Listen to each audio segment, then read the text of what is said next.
Medicos. This is Aishwarya Pandey and welcome to my channel Homeo Girl. So today we're going to look upon Glonoin. This is one of the medicine which we are going to look at. So what is the common name of this medicine? It is nitroglycerin.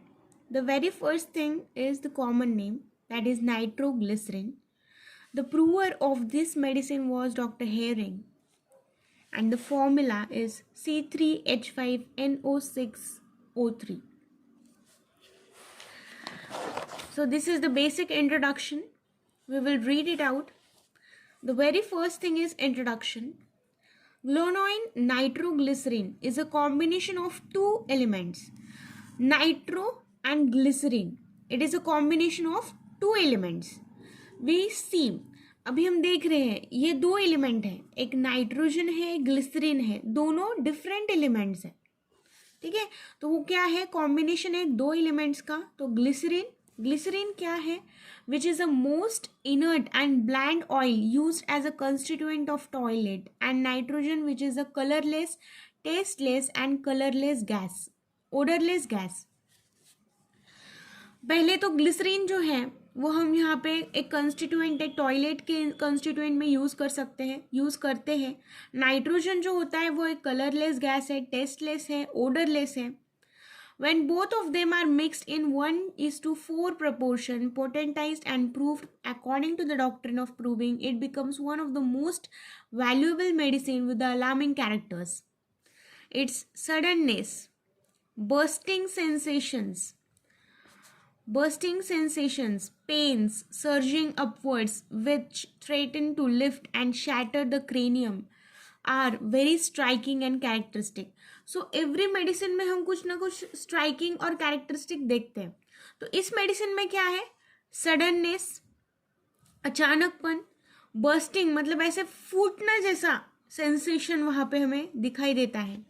bursting, suddenness sensation होता है. pulse surging upwards मतलब ऐसा feel होता है उस patient को कि उसके पल्स ऐसे उस ऊपर की तरफ जा रहे हैं, उसके पल्स वो पूरा शैटर हो जाता है, वो क्रेनियम पूरा शैटर हो जाता है. मतलब मेन एक्शन उसके ब्रेन पे है. क्रेनियम मतलब उसकी मेन एक्शन हमें कहाँ पे दिखती है, ब्रेन पे दिखती है. तो ये कैरेक्टरिस्टिक और स्ट्राइकिंग है. Doctor Hughes points out in his pharmacodynamics that though the old schools uses glonoine for various therapeutic purposes, the medicine owes its introduction to Constantine Hering, one of the greatest disciples of the master in the field of homeopathy. तो यहाँ पे हम कहाँ कहाँ use कर सकते हैं glonoine को. एंजाइना पेक्टोरिस, एपोप्लेक्सी मतलब क्या होना, पैरालिसिस, ब्रेन अफेक्शन में मोस्टली ये मेडिसिन आई. तो आपको ये ध्यान में रखना है कि ये ब्रेन अफेक्शंस में मोस्ट इम्पॉर्टेंट मेडिसिन कही जाती है. Bands disease, convulsion, epilepsy, headache, heart affection, meningitis, menstrual disorders, menopausal syndrome, neuralgia, rheumatism, sunstroke. Sunstroke में भी ये बहुत अच्छी मेडिसिन है जो हम दे सकते हैं. स्पेयर ऑफ एक्शन देखेंगे तो स्पेयर ऑफ एक्शन ये मेनली आपको दिखाई देगी ब्रेन पे एक्ट कर रही है, निमोगैस्ट्रिक और वेसोमोटर नर्व्स पे एक्ट कर रही है. तो मेन एक्शन आपको ब्रेन पे दिखेगी इसकी, और उसके बाद न्यूमोगैस्ट्रिक और मोटर नर्व्स पे उसकी एक्शन है. तो ये आपको समझ में आया इतना. स्पेयर ऑफ एक्शन किस पे है, उसका एक्शन, मेन एक्शन ब्रेन पे है. अभी उसकी पैथोजेनेसिस हम समझ लेंगे.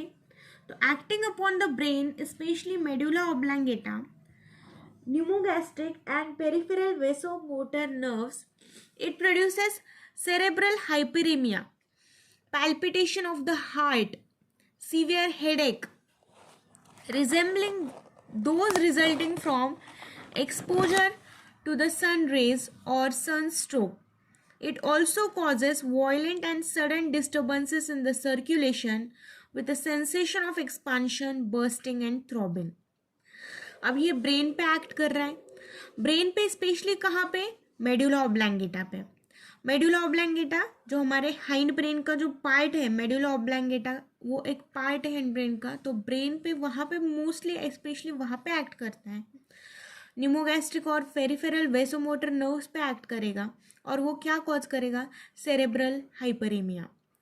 हार्ट में पैल्पिटेशन कॉज करेगा, हार्ट जो है वो ज़्यादा पैल्पेट मतलब हमें ज़्यादा उसकी धड़कनें ज़्यादा फास्टली सुनाई देगी क्योंकि पैल्पिटेशन ज़्यादा हो रहा है। सीवियर हेडेक दिखेगा, और सीवियर हेडेक क्यों दिखेगा, क्योंकि सन रेज के लिए, सन रेज को वो पेशेंट एक्सपोज होने के बाद उसे हेडेक स्टार्ट होता है और वो भी कितना सीवियर होता है। It also causes violent and sudden disturbance in the circulation. अभी यहाँ पे वो यही पे इफेक्ट नहीं करता ब्रेन पे, हार्ट पे, पर वो सर्कुलेशन, पूरी बॉडी के सर्कुलेशन पे भी इफेक्ट करता है। तो वहाँ पे हमें क्या सेंसेशन होता है, एक तो एक्सपांशन मतलब वो कुछ बढ़ चुका है ऐसा सेंसेशन होता है, एक तो कुछ फूट रहा है बर्स्टिंग सेंसेशन होता है, और थ्रॉबिंग ऐसे फटफट करने जैसे सेंसेशन हमें वहाँ पे होती है। सो ये हमारा पैथोजेनेसिस है। मेन एक्शन आप याद रखिए, इसकी मेन एक्शन होती है ब्रेन पे। अभी हम देखेंगे उसका कॉन्स्टिट्यूशन। तो कॉन्स्टिट्यूशन में उसका मेकअप, फिजिकल मेकअप मतलब वो पेशेंट कैसे दिखाई देता है। तो especially suited to the plethoric sensitive persons who are very irritable and easily excited by slightest opposition. मतलब बहुत ज़्यादा सेंसिटिव पीपल ये होते हैं, ये पीपल जो होते हैं वो बहुत ज़्यादा सेंसिटिव होते हैं। टेम्परामेंट अगर हम देखेंगे तो नर्वस टेम्परामेंट को बिलोंग करते हैं, और ये पेशेंट कैसे होते हैं, हॉट होते हैं। हीट एंड कोल्ड, उसका relation with heat and cold, तो ये पेशेंट होते हैं हॉट, और उनका मायाजम है सोरा। तो ये बेसिक थिंग है कॉन्स्टिट्यूशन के बारे में, वो कैसे होते हैं, बहुत सेंसिटिव पर्सन होते हैं, उनका टेम्परामेंट जो है वो नर्वस टेम्परामेंट है, वो उनका जो मायाजम है वो सोरा है, और वो पेशेंट हॉट होता है। अब हम गाइडिंग देख लेंगे। तो glonoine acts violently and suddenly in acute diseases specially of brain causing fullness, tension, throbbing and bursting sensation.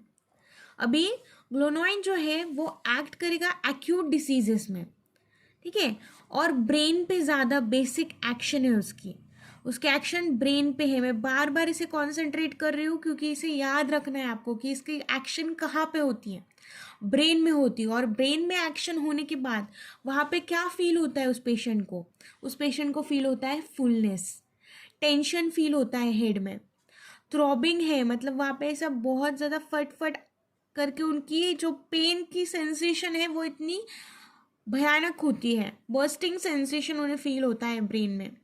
It's action is so local, so sudden, बहुत ज़्यादा अचानक होने वाली एक्शन होती है, so definite and torturing that it is impossible to forget glonoine. मतलब बहुत ज़्यादा एक्शन जो है वो लोकल है, सडन है, डेफिनाइट है, टॉर्चरिंग है, मतलब इतना ब्रेन पे वो अफेक्ट करता है। सिम्टम्स आर वर्स, ये बहुत इंपॉर्टेंट सेंटेंस है, वर्स इन द सन और exposure to the sun rays. मतलब अगर पेशेंट सन को एक्सपोज हो रहा है, अगर वो सन के कांटेक्ट में ज़्यादा आ रहा है तो क्या होगा, वो पेशेंट को कंप्लेंट स्टार्ट हो जाएंगे। तो यहाँ पे ये बहुत इंपॉर्टेंट सिम्टम है जो हमें समझना चाहिए। ये भी बहुत इंपॉर्टेंट आता है कि pulsation through out the body, उसे सेंसेशन होता है कि पूरी बॉडी में पल्सेशन हो रहा है, इतना उसके बॉडी में उसे सेंसेशन होते हैं क्योंकि वो सेंसिटिव है, सेंसेशन हो रहा है उसे, इतना सेंसेशन है, इतना सेंसिबल है कि उतना सेंसिटिव पर्सन है वो, इसलिए उसे इतना फील होता है। और वो अगर सन के एक्सपोज में मतलब एक्सपोजर में आ गया वो सन रेज के, तो वहाँ पे उसके कंप्लेंट्स वर्स होने जाएंगे, उसके सिम्टम्स वर्स होते जाएंगे। Surging of blood to the head and heart, bad effects of mental excitement, fright, fear, mechanical injuries, hair cut and sunstroke. तो यहाँ पे ये सनस्ट्रोक भी ध्यान रखिए, सनस्ट्रोक उसके वजह से मेंटल एक्साइटमेंट हो रही होगी, फ्राइट है, किसी बात की चिंता है या डर है या कोई इंजरी कॉज हुई है, तो इससे भी उसको इफेक्ट होगा, उस पर बैड इफेक्ट होगा। General weakness and depression from the heat of the sun और समर, क्या होगा, हीट हो गई है समर की, जो समर में उसे तकलीफ हो रही है, हीट, जो सन की हीट की वजह से उसे तकलीफ हो रही है, तो वहाँ पे क्या होगा, उसे जनरल वीकनेस आएगा, डिप्रेशन में जा सकता है। Weakness and trembling of the tongue, hands, legs and entire body. तो वहाँ पे वीकनेस, हमें ट्रेमलिंग भी नज़र आती है, वीकनेस भी नज़र आता है, हैंड्स में है, लेग्स में है, टंग में है और पूरे बॉडी में है। तो वहाँ पे उसे एलिमेंट्स, कॉजेशन क्या है, एलिमेंट्स फ्रॉम सन, यहाँ पे बहुत इंपॉर्टेंट है, आप याद रखिए, सन और हीट, उसे उसकी जो सिम्टम्स है वो ज़्यादा से ज़्यादा वर्स होने वाले हैं, वो ज़्यादा से ज़्यादा वर्स होने वाले हैं। Now the next part we will study in the next video.